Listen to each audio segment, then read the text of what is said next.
Hi everyone, welcome back to this channel. எல்லோரும் எப்படி இருக்கீங்க? I hope all are doing fine. So இந்த வீடியோவில் இப்போதைக்கு நான் ஜேஐபி கிளியர் பண்ணியிருக்கேன். ஸோ அதோட மார்க்ஸ் அண்ட் என்னென்ன படித்தா வந்துட்டு இந்த மார்க்கு இதுக்கு மேலே இருக்கிற மார்க்கை நம்ம செக்யூர் பண்ணணுங்கிறத இதில் டிஸ்கஸ் பண்ணலாம். ஸோ இப்போ தான் நான் வந்துட்டு ஸ்டேட் பேங்க்கில் வந்துட்டு உள்ளே ஜாயின் பண்ணியிருந்தேன். அண்ட் இந்த நவம்பர் சைக்கிளில் நான் என்ரோல் பண்ணியிருந்தேன்.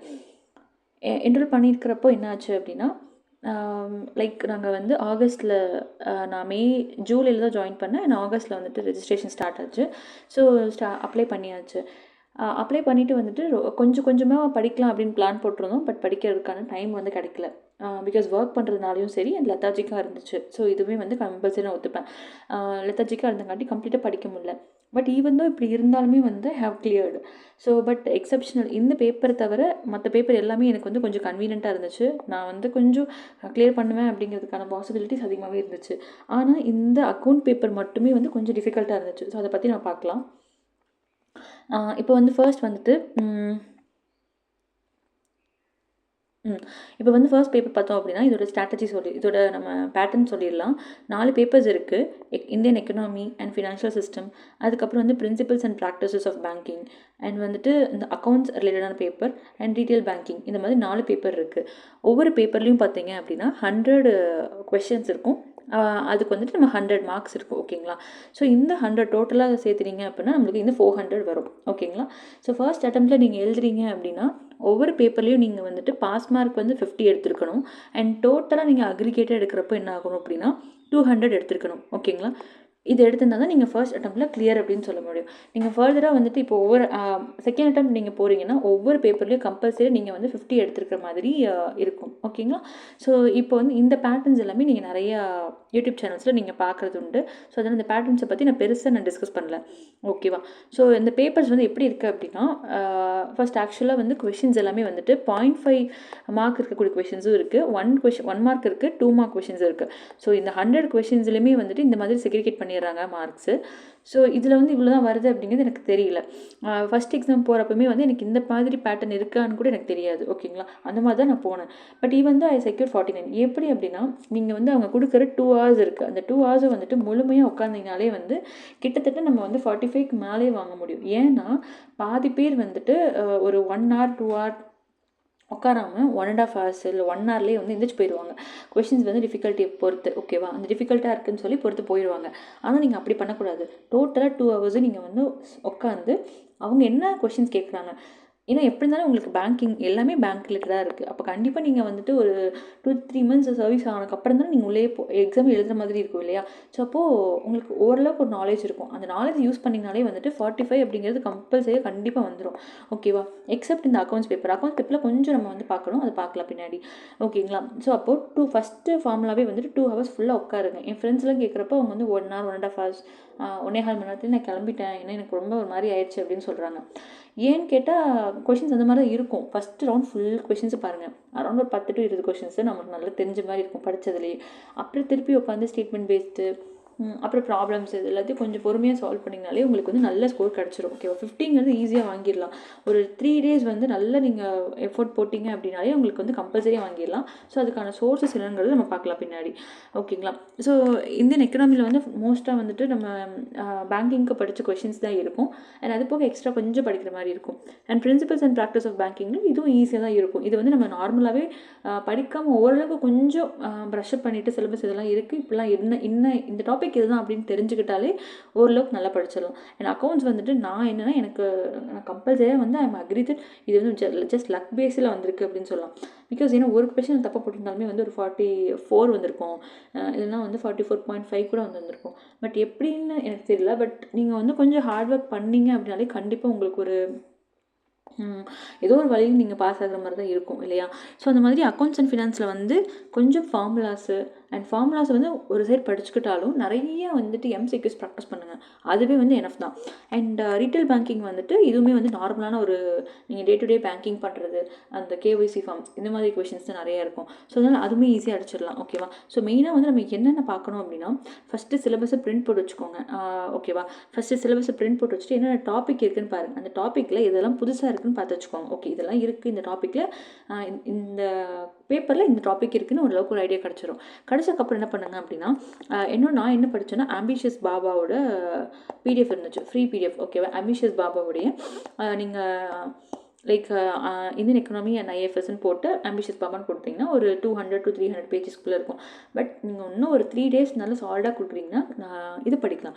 இல்லை எனக்கு கொஞ்சமாக தான் டைம் இருக்குது, இன்றைக்கி ஈவினிங் வந்துட்டு கொஞ்சம் டைம் இருக்குது, நாளைக்கு போய் எக்ஸாம் எழுதுகிறோம், அந்த மாதிரி டைமில் நீங்கள் படிக்கிறப்போ என்ன ஆகும்னா எம்சிக்யூஸ் நிறைய பார்க்கணும். ஓகேவா? எம்சிக்யூஸ் நிறைய பார்த்து அதை நோட் பண்ணி வச்சுக்கோங்க. பார்க்குறது மட்டும் கிடையாது, நோட் பண்ணி வச்சுட்டே வாங்க. அப்போ தான் வந்து மெமரி வந்து ரிட்டென்ஷன் ஆகும்.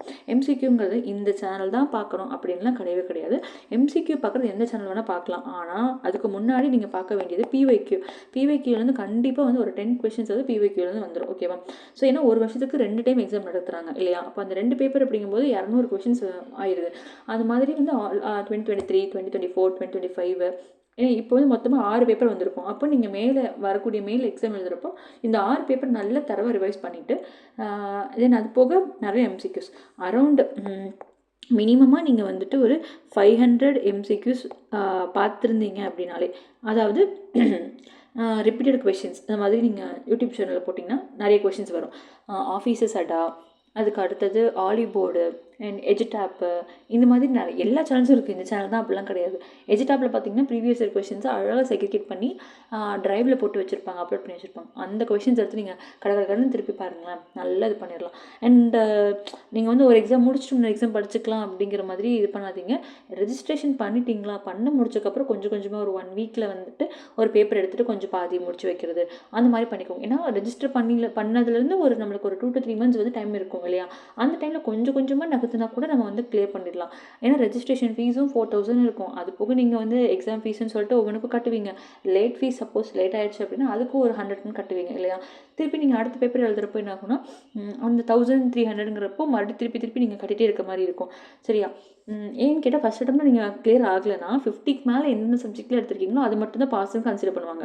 ஃபார் எக்ஸாம்பிள் இப்போ நான் வந்துட்டு இந்த பேப்பரில் இப்போ என்னோடய கேஸ் வந்து இந்த பேப்பரில் நான் வந்து 44 எடுத்திருந்தேன் அப்படின்னா நான் எந்த பேப்பர்லாம் ரிப்பீட் பண்ணியிருக்கணும்னா இந்த பேப்பர் ரிப்பீட் பண்ணியிருக்கணும், இந்த பேப்பர் ரிப்பீட் பண்ணியிருக்கணும். ஸோ இதில் வந்து 1 மார்க்கில் போயிடுச்சு, இதில் வந்துட்டு இதுலேயும் 1 மார்க்கில் போயிடுச்சு. அப்போ நான் அந்த 2 பேப்பரையும் உட்காந்து படிச்சுட்டு அதுக்கு தனியாக காசு, அதுக்கு தனியாக இது பண்ணிகிட்டு இருக்கணும். அப்போ உட்காந்துட்டிங்களா, சரிசமமாக உட்காந்து படிச்சிருங்க. ஏன்னா டைம் இருக்கும், ரெஜிஸ்டர் பண்ணதுலேருந்து எக்ஸாமுக்கு போகிறதுக்கான நிறைய டைம்ஸ் இருக்கும். அந்த டைமில் மட்டும் படிச்சிருங்க. ஓகேவா? எம்சிக்யூஸ் நிறைய பாருங்கள். ஃபஸ்ட்டு புரியாது, பட் நிறைய எம்சிக்யூஸ் பார்க்க அந்த எக்ஸாம் டைமில் அந்த இன்டென்சிட்டி வந்துடும், படிக்கணுங்கிற இன்டென்சிட்டி வந்துடும். அப்போ அந்த டைமில் அந்த ஆல்ரெடி படித்த நாலேஜ் அந்த இன்டென்சிட்டியோடு சேரும்போது என்ன ஆகும்னா கொஞ்சம் நம்மளுக்கு ஞாபகம் வரும். ஓகேவா? ஸோ நம்ம வந்து இதில் வந்து 400க்கு 400 இருக்கணும்னு அவசியம் கிடையாது. ஜஸ்ட் 200 எடுத்தாலே போதும், உங்களுக்கு இன்க்ரிமெண்ட் கண்டிப்பாக வந்துடும். கரெக்டாக? ஸோ அப்போ அதுக்கு தகுந்த மாதிரி பிளான் பண்ணிக்கோங்க. எல்லா இதுலேயுமே வந்துட்டு இந்த 65 அப்படிங்கிறது டார்கெட் வச்சிங்க அப்படின்னா 65 எடுக்கணும், அதுக்கு தகுந்த மாதிரி படிக்கணும் அப்படின்னு டார்கெட் வச்சுக்கணும். அப்போ என்ன ஆகும், நம்மளுக்கு ஆட்டோமேட்டிக்காக ஒரு 50 ரேஞ்ச் கிட்ட நம்மளுக்கு வந்துடும்.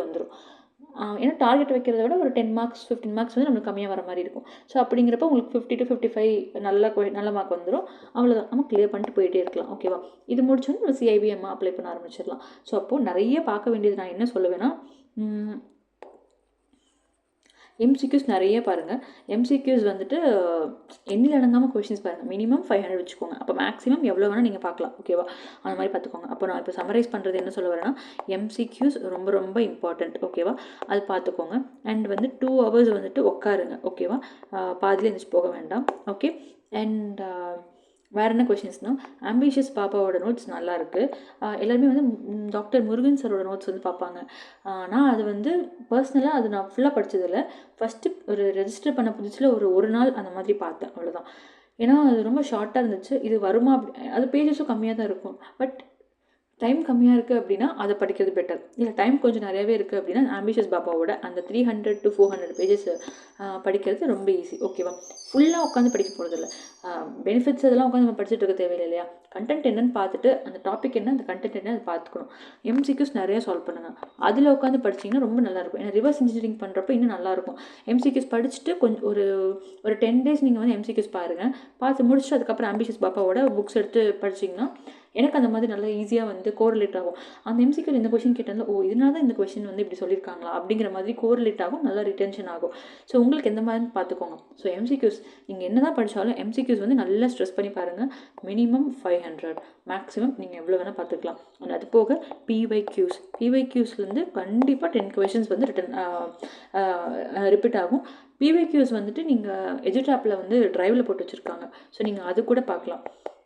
அப்படி இல்லையா, பிஒய்க்யூஸ் ரிப்பீட்டட் கொஷின்ஸ்னு யூடியூப்லேயே போடுங்க, அதுவே வந்துடும். கடை ரிவைஸ் பண்ணிவிட்டு நீங்கள் போயிடலாம். ஓகேவா? அண்ட் அது போக என்னென்னா டில் த லாஸ்ட் மினிட் வரைக்கும் நீங்கள் படிச்சுக்கிட்டே இருக்கணும். ஓகேவா?